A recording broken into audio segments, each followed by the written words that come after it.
Chromosomes. Little strands of nucleic acids and proteins are the fundamental genetic instructions that tell us who we are at birth.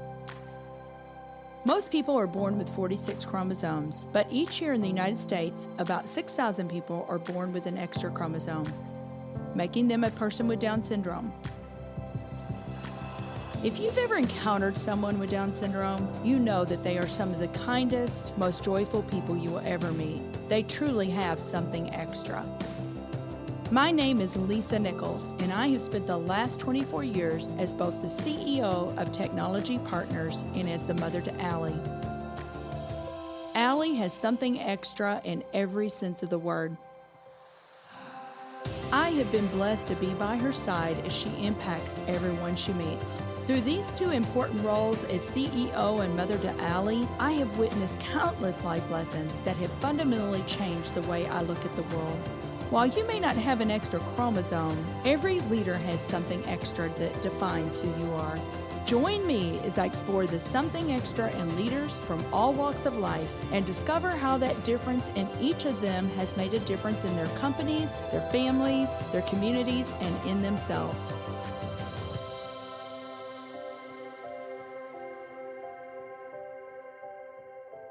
I'm very excited to have Andre Alexander on the show today.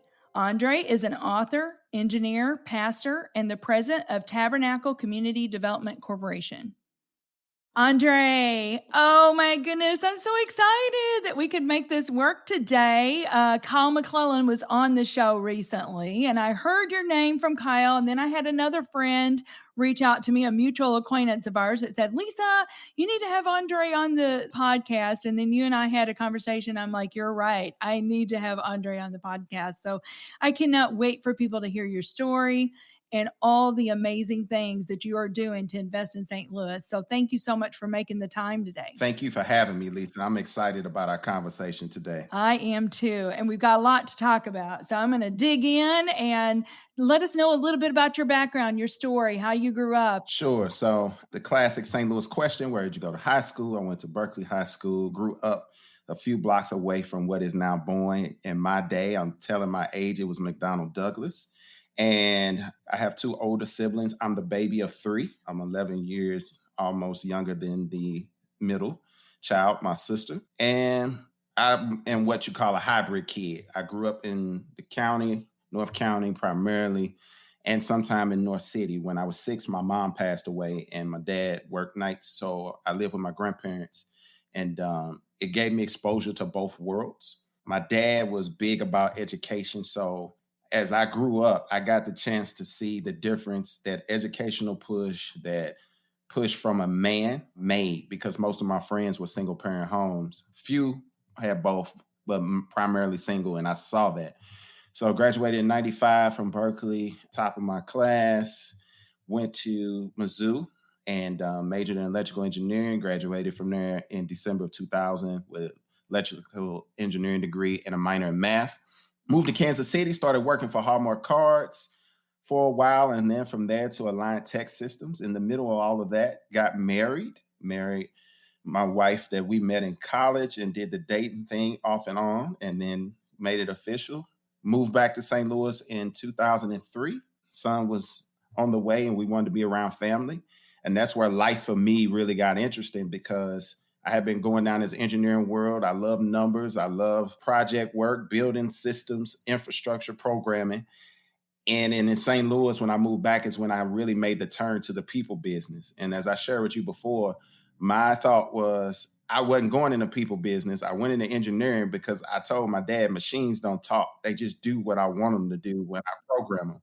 And we would laugh about it. And you look up, and here I am in the people business and working for a church, from there to seminary, and from there to planting a church. So you see that 180, if you will, in life. You are definitely in the people business, but your background in business and all of that comes into play, doesn't it? With what you're doing today. Absolutely. I mean, if I can real quick, I want to debunk the myth that nonprofits can just run off of passion. Passion is part of it, but it has to have infrastructure. It has to have business strategic planning. It has to have legal things in place to even be recognized officially by state and federal governments. And so having an MBA with an emphasis in finance has really helped with all of that. Absolutely. No, I say it all the time. It's still, even though it's a nonprofit, it still needs to run like a business Absolutely. with processes and all of that. So tell me the story, because I think you told me even that your pastor at your church had left and then they had said, step in and be the interim. And you're like, no way. That is not for me. No, it wasn't on the radar. He did. I had took a role as assistant pastor to help. Me and him had developed this great relationship over the past couple of years. I step in, 2 weeks later, he resigns. And even leading up to the role, I said, I'm not doing this. I have a great job, which I did at the time, Lisa. Right. I was getting a promotion. We were getting relocated to Florida, right outside of Tampa, near the beach. I mean, it was the sweetest relocation package that anybody could ever ask for. Cover your house, give you down payment assistance for a new one, put you in corporate housing for a year at no cost. My bonus increased in the new role. Again, I go back to the beach. The beach was the Yeah. hook for me. As soon as they said Florida, it was like the beach. Okay. Mm-hmm. And I just knew after some time and talking over with my wife, and my wife was really the one who said, I don't know that's what God would have us to do.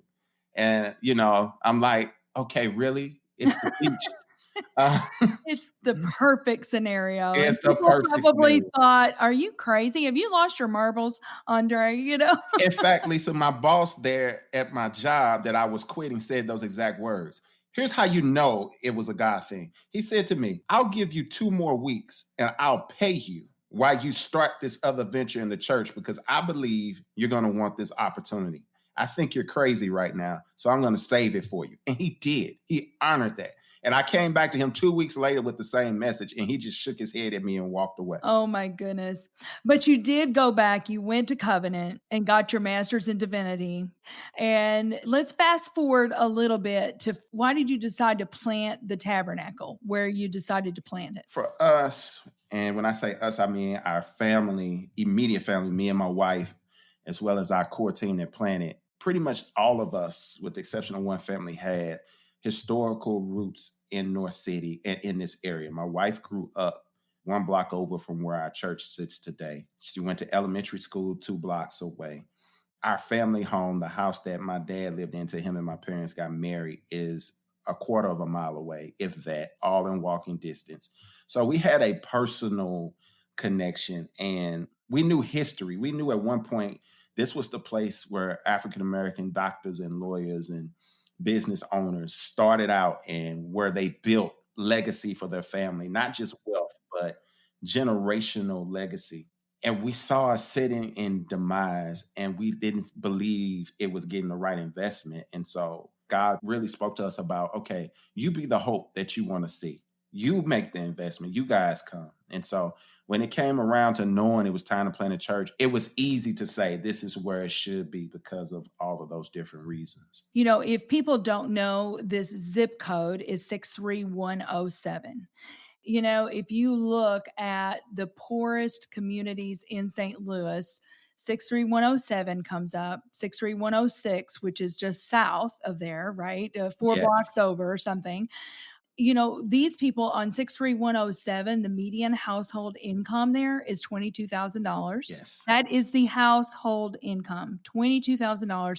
The median household income, I think, for 63106 is $15,000. The craziest thing, though, Andre, in 1950s, this was a bustling community with 40,000 residents. Fast forward 70 years later, we're now at 5,500 residents, 2,500 homes. Yes. I mean, it's just crazy. And Central West End is a mile away and is bustling. And I don't think people really realize how desperate these communities are. But, to your point, you said looking around and just realizing how everything had kind of been forgotten almost. No reinvestment there. Houses are broken down. How does that make people feel about their neighborhood that really nobody cares? I'll tell you this quick story. So there's a building right across the street from my church that we're hoping to buy. The owner doesn't live here in St. Louis. You see that a lot in the Northern Corridor, particularly 63107, 63106 zip codes, where you have absentee landowners, homeowners, and landlords. And this building has been vacant for some years now, and some graffiti had got painted on the side of it. We made the investment after talking to the owner, and the owner said they couldn't, gave reasons. We didn't believe they were sufficient because, in our mind, bottom line, you own it, you should take care of it. So we put together the funds, brought the materials, had some people we paid and a couple of volunteers, and painted this whole building and painted over the graffiti. You would not believe how many people walking by said, "Thank you. We do not want to see that as we go to where we're going." And so it debunks that whole myth that people don't care or that they don't notice. They notice and they know it.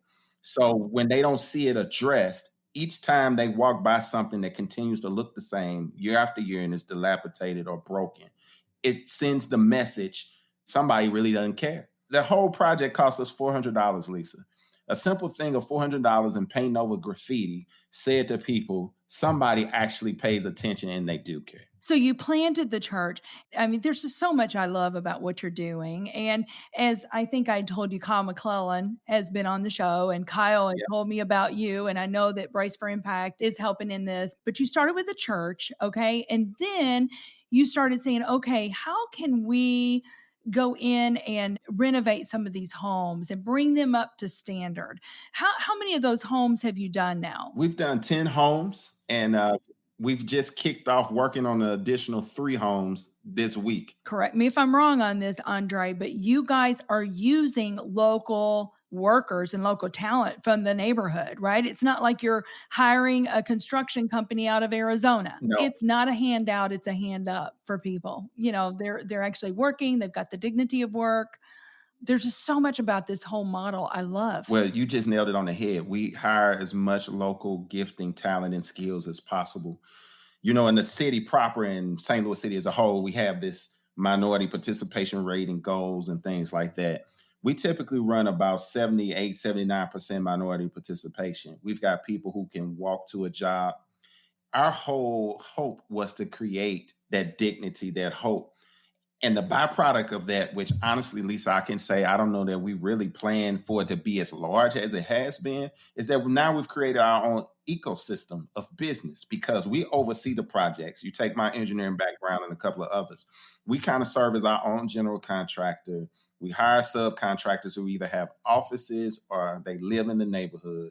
They look for local labor, bring on as much local labor as possible. So guess what happens as they earn a living, they spend their money where they can in our community, which we'll get to a little bit later. We'd like to see more business here to be able to spend and continue that dollar generation, but it generates funds to then pour right back into this neighborhood. And then people get to walk past things that they've personally been involved in, which boosts their sense of pride and dignity. So let's talk about the funding and how you got the initial funding, because what I saw was that the Fed has this investment connection that they launched in 2017 that you got involved in, and you've been able to pitch to them twice now. Like, how many people would love to help, but they don't really know how to do it? And so what the Fed is doing with this investment connection is bringing those parties together. So tell us about that process. So the Feds looked at projects, they looked at donors and said, how can we get everybody in the same room and leverage who we are to bring them together? So they created an investment connection. Organizations submit projects, they pick 8 to 10 max. You get a 5-minute pitch. So it's like the Shark Tank for nonprofits, right? And in that room, you have banks, you have other foundations.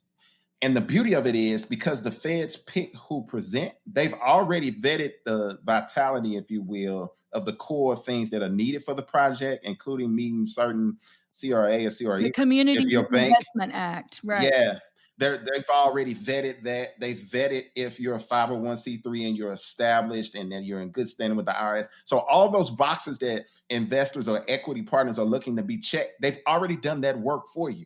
You just get to show up, hear the pitches, and then after that, you do a speed round, like a dating speed round with the different organizations, and you get to ask more questions if you're the investor or the bank or the foundation about it. And then from there, They create a list based off cards of people saying, we're interested in this project and this project. And then we get the contact information as the organizations and follow up on those leads. And I can tell you, it has been a tremendous asset to accessing capital for us, not just funding capital, but knowledge, resources, Right. people, connections, et cetera, that has really advanced our organization. Yeah. Well, we've got so much more to talk about, but we do need to take a quick break, and then we'll be right back with Andre Alexander.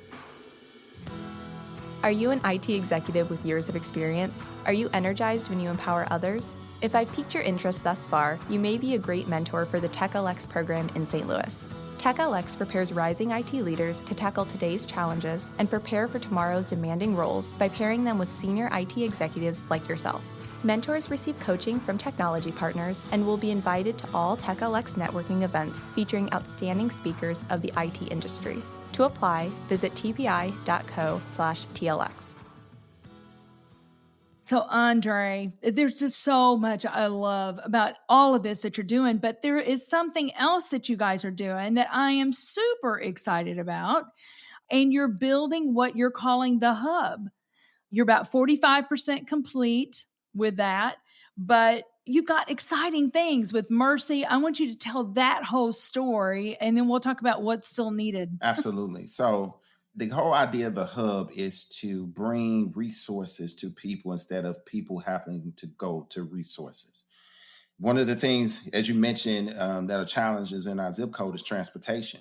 If I need help with resume building, job development, healthcare access, after school programming, I've got to go to multiple places for those things. We started dreaming and said, what would it look like if you had one place for people to come to in their neighborhood, and you take these beautiful historic neighborhoods, Jeff Vanderlootville, Greaterville, and they could walk to these things? How would that change how they view themselves? And also, how would it help with creating sustainability and increasing that average medium income in the household by bringing the resources to where people live? So the hub gets me excited. And then when you bring in Mercy, here's something else many don't know. 63107 has the second highest infant mortality rate. That's a problem. And upon knowing that, we couldn't just continue to sit back and not address it. And we knew access to healthcare was an issue, and having multiple channels to get to healthcare for various things. And so we got introduced to Mercy through Kyle and through Dr. Lemper, who's part of Mission 318. And we started talking, and he said to us what he thought would be helpful. He was thinking like health center. I said, in terms of like workout center, I said, Dr. Lemper, we need health care before we can get a health center. And I explained to him what we have experienced. And so it just took off from there. And you look up a year and a half later, and now we have this official partnership where you have a urgent / clinic going in the hub that will address the need for prenatal and postnatal care. You're talking about an investment of a little bit over $200,000 for build out and all the equipment necessary to do this. So there's no corners being cut. This is top notch healthcare by one of the top health providers in the region coming to North City that's going to be on walking distance. So amazing. Well, so that is one aspect of the hub. Yes. But then I get so excited because you're building out classrooms for after school programs for the kids, possibly a skills training, skilling up for adults. I mean, this is going to be amazing. Yes, it is. So I'm geeked about being connected with a partner who runs a tech company that said, what would it look like if we began training students in middle school to not only just coding, but software development, the skills to work in teams and build projects through computer controls, automation, et cetera, that address real world problems, as well as get them ready for the geospatial space, since the hub will sit like 1.3 miles from the NGA. So what would it look like to start at middle school so by the time high school comes and they graduate, if they don't feel led to college, they will have a recognized skill to get a high paying job, and or they can take that and further their education at a 4-year university that will put them so much further ahead of their peers that when they come out, you're talking about another boost in access to opportunities, not just jobs, but projects, skill sharpening. And all of that is going to be in the hub. It's going to be in a software development center space. I had to learn that because I keep wanting to say computer lab, but this is no computer lab. This is top-notch stuff where they will be learning things that, as a young adult, they will be able to access opportunities that their peers may not have access to. I'm so excited about that. I just absolutely love it and just see so many possibilities there. But as you said, it's a couple $100,000 project. You're 45% complete and you need about $110,000 more to complete, right? That is correct. That takes us across the finish line. That will make not just the classrooms built physically, but that's outfitting them with the technology.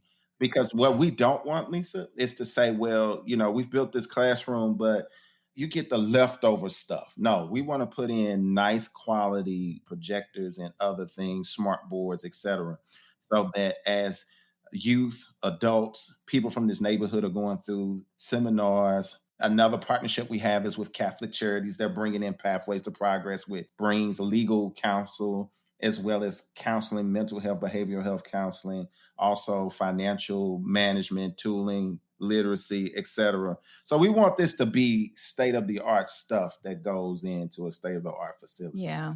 Well, and to your point earlier, when the residents of the community see the investment that's being made, Andre, that's going to speak volumes to them. It's like, wow, somebody really cares Absolutely. and wants us to be successful and wants to give us the tools. I call it equal access. So, Andre, today you have spent about $3 million in 63107. And then hopefully we'll get 63107 going and then we're going to go to 63106. Absolutely. But why have you done this? I love that question. And I've been asked it before. And I've had people looking at me intently because they can't believe it. It goes deeper than it just being roots where my family began, my wife's family. It's because I believe personally, as well as our church and nonprofit, that the people who live here are worth much more than what we've invested already.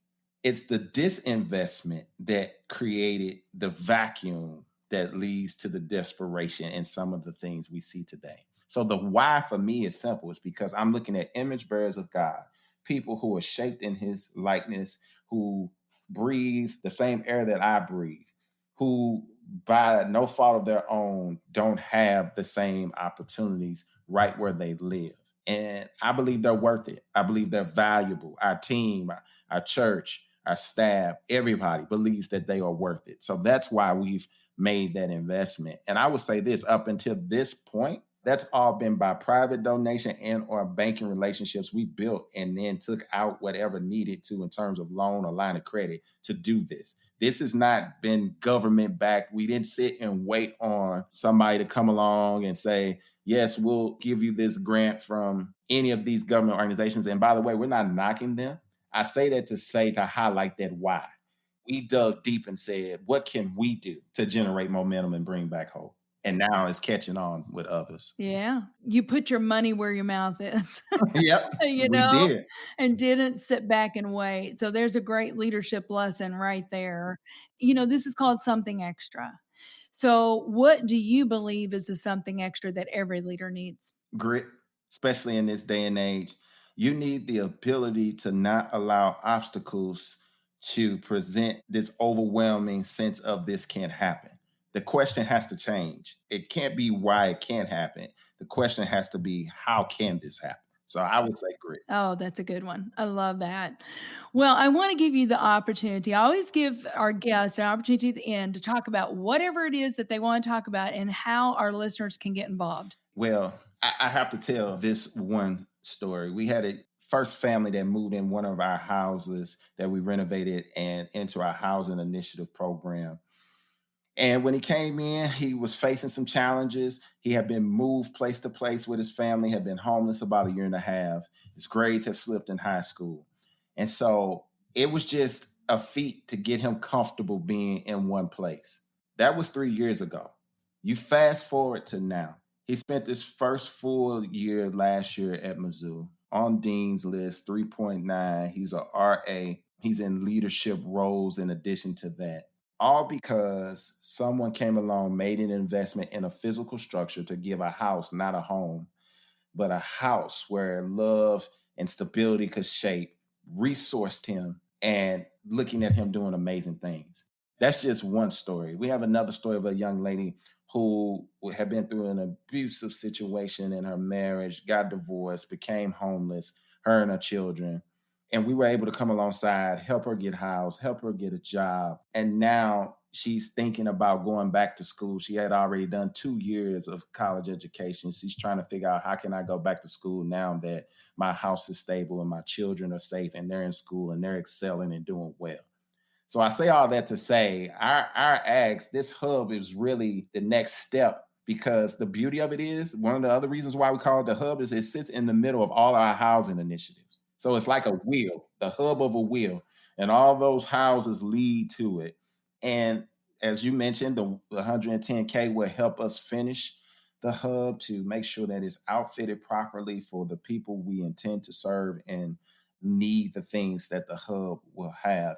And here's what I would say to anybody who's kind of on the fence or still wondering. I would tell you this: if you need more behind the why, we've got people that you can talk to who have invested and who would tell you, this is why we've stuck around. Here's the relationships we have, which leads to the other thing. If that's not your thing, to make that kind of contribution, the other thing that we're always seeking is advocacy. Take what you've learned here today and go, you know what? This is what's going on in these zip codes. And here's the type of investments they need. Some people in the banking world, how are they using their CRA access and leverage to make sure that disinvested communities are being invested in? We always need people using their voice to shed more light, to propel more momentum and action. We're not talking about advocacy just to talk about it. We're talking about it so that we can do things to change what's going on. Yeah. Well, I hope that you just have so many people, Andre, reaching out to you saying, I'm in, I'm in, or I know somebody that's going to be in. So thank you again so much for making the time to be on the show today. And I've just absolutely loved our conversation. Me too. And if you're wondering about more, let me say this quickly. Our website is tabdev.org. That's tabdev.org. Very good. Thank you, Andre. Thank you so much. Thank you for listening to today's show. Something Extra with Lisa Nichols is a Technology Partners production. Copyright Technology Partners, Inc., 2019. For show notes or to reach Lisa, visit tpi.co/podcast. Don't forget to leave a review on Apple Podcasts, Google Play, or wherever you listen.